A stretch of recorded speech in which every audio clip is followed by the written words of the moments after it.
నమస్తే ఫ్రెండ్స్, నేను మేరపల్లి Rajinikanth, political analyst. మీకు మీ కుటుంబ సభ్యులందరికీ 80వ స్వతంత్ర దినోత్సవ శుభాకాంక్షలు.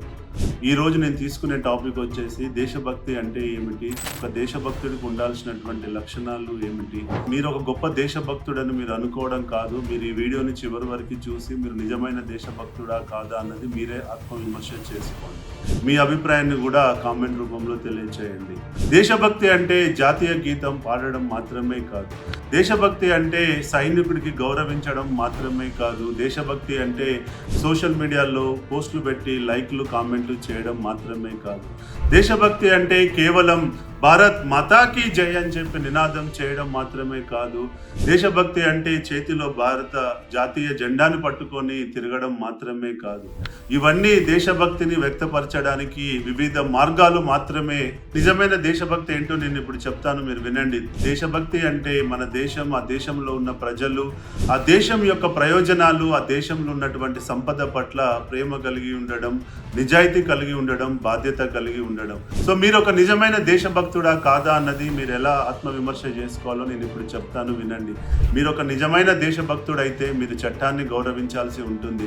మీరు ఒక నిజమైన దేశభక్తుడైతే ఓటు హక్కును బాధ్యతగా వినియోగించుకోవాల్సి ఉంటుంది. మీరు ఒక నిజమైన దేశభక్తుడైతే అవినీతిని చూసి మౌనంగా ఉండకుండా మీరు ప్రశ్నించాల్సి ఉంటుంది.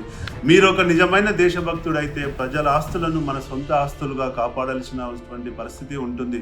మీరు ఒక నిజమైన దేశభక్తుడైతే అన్ని మతాలు, అన్ని కులాలు, అన్ని ప్రాంతాల వాళ్ళని సమానంగా చూసేటువంటి మనసు ఉండాల్సి ఉంటుంది.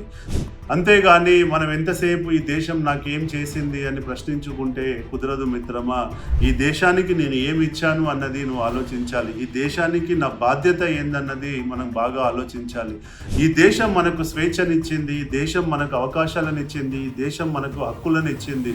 ఇప్పుడు మనం ఏం చేయాలి? మన వంతుగా ఈ దేశానికి మన బాధ్యతను తిరిగి ఇవ్వాలి అన్నది మీరందరూ ఆలోచించాలి. ఒక వాక్యంలో చెప్పాలంటే దేశాన్ని ప్రేమించడం దేశభక్తి అయితే, దేశం కోసం త్యాగం చేయడం, దేశం కోసం బాధ్యతగా పనిచేయడమే నిజమైన దేశభక్తి. మనం ఇవాళ చేయాల్సింది ఈ దేశాన్ని అభివృద్ధి దిశగా తీసుకెళ్ళి ప్రపంచ పటంలో నెంబర్ 1గా ఉంచడానికి నా వంతుగా నేను ఏం చేయాలి అని చెప్పి మీరు ఆలోచిస్తే మీరు నిజమైన దేశభక్తుడు అవుతారు. కాబట్టి ఈ దేశాన్ని నెంబర్ 1 ఎకానమికల్ హబ్గా తయారు అయ్యే దిశగా మీరు, నేను అందరం కలిసి కృషి చేయాల్సినటువంటి పరిస్థితి, పని ఉంది. కాబట్టి మిత్రమా, ఇప్పటికైనా మీరు నిజమైన దేశభక్తి అంటే ఏంటో మీరు అర్థం చేసుకోండి. ఇది ప్రాక్టీస్ చేయండి. 10 మందితో ఇదే విషయాన్ని ప్రాక్టీస్ చేయించండి. జై హింద్.